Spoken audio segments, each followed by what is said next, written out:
శ్రీ గురుభ్యో నమః. ఓం నమో వెంకటేశాయ. ఈరోజు ముఖ్య విజ్ఞప్తి ఏమనగా, త్వరలో మనకు రాబోతున్నటువంటి పండుగ శ్రీరామనవమి. మన అపార్ట్మెంట్లో శ్రీరామనవమి ఉత్సవాలు చేయాలని అందరం కూడా సంకల్పం చేసుకున్నాము. దాంట్లో భాగంగా ఈ యొక్క వీడియో చేయడం జరుగుతుంది. ఈ వీడియో కాస్త ఎక్కువగా ఉంటుంది. భక్తులందరూ కూడా పూర్తిగా ఈ వీడియోను చూసి ప్రతి ఒక్క కార్యక్రమాన్ని తెలుసుకొని ఆ కార్యక్రమాల్లో భాగం కావాల్సిందిగా విజ్ఞప్తి. ముఖ్యంగా 27వ తారీఖు నాడు మార్చి నెల శ్రీరామనవమి సందర్భాన స్వామివారికి ఉదయం కాలంన 8:30 గంటలకు మంగళస్నాన కార్యక్రమము చక్క పెరుమాళ్ళ ఆధ్వర్యంలో స్నపన తిరుమంజనము అని అంటారు దీన్ని. ఈ యొక్క కార్యక్రమము 8:30 గంటలకు ప్రారంభమయ్యి 9:20 వరకు పూర్తవుతుంది. స్వామివారి యొక్క మంగళస్నాన నీటిని, చందనం యొక్క నీటిని అందరిపై ప్రోక్షణ చేయడం జరుగుతుంది. తరువాత స్వామివారికి అలంకరణ కార్యక్రమం అవుతుంది. 9:30 గంటలకు స్వామివారి యొక్క ఎదురుకోళ్ళ కార్యక్రమం ప్రారంభమవుతుంది. మన దేవాలయానికి క్లబ్ హౌస్లో స్వామివారి యొక్క మంగళస్నానం జరుగుతుంది. తరువాత మన దేవాలయంలో స్వామివారిని అలంకరించి ఇక్కడి నుండి క్లబ్ హౌస్ వరకు స్వామివారిని ఎదుర్కోవడం జరుగుతుంది. దీంట్లో భాగంగా భక్తులందరూ కూడా కోలాటాలు, నృత్యాలు, గీతాలతో స్వామివారిని స్వాగతించాల్సిందిగా విజ్ఞప్తి. తర్వాత స్వామివారికి కళ్యాణోత్సవం ప్రారంభమవుతుంది. ఈ కళ్యాణోత్సవం 10:30 ప్రారంభమవుతుంది. కళ్యాణోత్సవంలో భాగంగా స్వామివారికి నూతన వస్త్రాలు, అలంకరణ సామాగ్రి ఇలాంటి అన్నీ కూడా సమర్పించడం జరుగుతుంది. కళ్యాణోత్సవం తర్వాత స్వామివారికి నీరాజనము, ముఖ్యమైన నీరాజనాలు నక్షత్ర నీరాజనము, కుంభహారతి, చక్రహారతి ఇటువంటి నీరాజనాలన్నీ అందించిన తర్వాత మహానైవేద్య వితరణ కార్యక్రమాలు జరుగుతాయి. స్వామివారికి విశేషంగా చతుర్వేద ఆశీర్వచన కార్యక్రమం కూడా మన కమ్యూనిటీలో జరపడం జరుగుతుంది.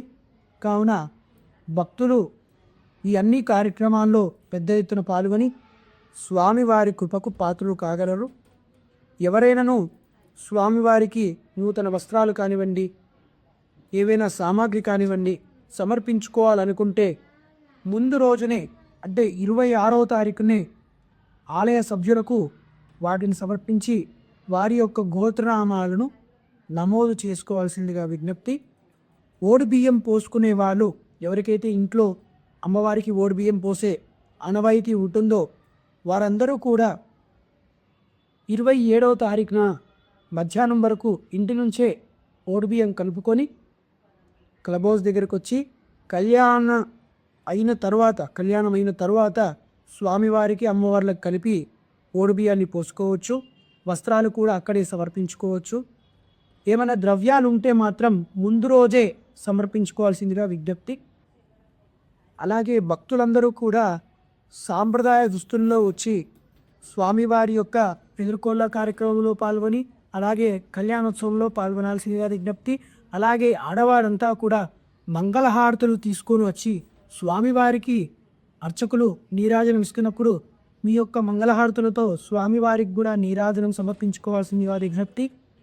ఈ యొక్క అన్ని కార్యక్రమాల్లో భక్తులందరినీ కూడా సమానంగా చూస్తూ భక్తులందరికీ కూడా తీర్థప్రసాదాలు కానివ్వండి, ఆశీర్వచనం కానివ్వండి, స్వామివారి యొక్క తలంబ్రాలు కానివ్వండి అందరికీ ఈక్వల్గా వచ్చే విధంగా ఈ యొక్క కార్యక్రమాన్ని నిర్వహిస్తామంటూ తర్వాత స్వామివారి కళ్యాణోత్సవం తర్వాత అన్నప్రసాద వితరణ కార్యక్రమం కూడా జరపబడుతోంది. కావున భక్తులందరూ కూడా కార్యక్రమంలో పాల్గొని తర్వాత స్వామివారి యొక్క మహా నైవేద్యాన్ని అన్నప్రసాద వితరణ కార్యక్రమంలో స్వీకరించాల్సిందిగా విజ్ఞప్తి. తర్వాత సాయంకాలము స్వామివారికి అత్యంత ప్రీతికరమైనటువంటి కార్యక్రమం పట్టాభిషేకము. శ్రీరాముల వారికి పట్టాభిషేక కార్యక్రమం నిర్వహించబడుతుంది. సాయంకాలం 6 గంటల సమయానికి చతుర్వేద మంత్రాలతో సప్త సముద్రాలను, గంగా జలాన్ని ఆవాహన చేసుకొని స్వామివారి యొక్క పాదాలను కడిగి స్వామివారికి విశేష మకుటాన్ని, విశేష కిరీటాన్ని పూజించి స్వామివారికి సమర్పించడం జరుగుతుంది. ఈ యొక్క పట్టాభిషేక కార్యక్రమంలో కూడా భక్తులందరూ పెద్ద ఎత్తున పాల్గొని ఆ తర్వాత స్వామివారి యొక్క పల్లకీ సేవ కార్యక్రమం, ఊరేగింపు కార్యక్రమం ఉంటుంది. ఈ యొక్క కార్యక్రమం 7:20 ప్రారంభమవుతుంది.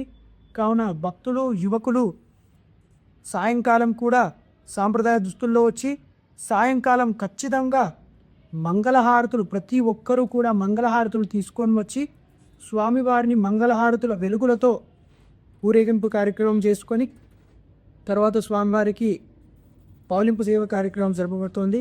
కావున భక్తులందరూ కూడా ఇటీ అన్ని కార్యక్రమాల్లో పెద్ద ఎత్తున పాల్గొని సాంప్రదాయ దుస్తులతో మంగళహారతులతో స్వామివారికి అర్చన సమర్పించుకొని స్వామివారి కృపకు పాత్రలు కాగలని విజ్ఞప్తి.